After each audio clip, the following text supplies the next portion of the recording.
এই যে দেখেন বহুত দিন পরে আসছি ব্যাডমিন্টন খেলার জন্য। আসলে অনেকটাই ভালো লাগে, তো ব্যাডমিন্টন খেলাচ্ছি।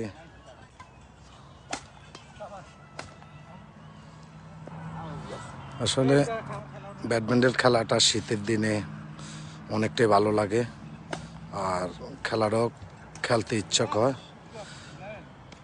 দেখেন আসলে আজকে বহুত দিন পরে দুবাইয়ের ভিতরে খেলার জন্য আসছি, তো যাই হোক অনেক মজা করলাম, অনেকটাই খেললাম, এই আর কি ভালো লাগলো। আর ভাই বেদার বললো এই জন্য আসা হলো, যে আসলাম মালয়াতে আসলাম খেলার জন্য। এই যে দেখেন আসলে দেশে খেলছিলাম অনেক, আসলে এখানে আসা 12-13 বছর 14 বছরের মানে এখন আনইজি ফিল করি। হঠাৎ করে আসা হলো তো খেলার জন্য, এই জন্য আর কি।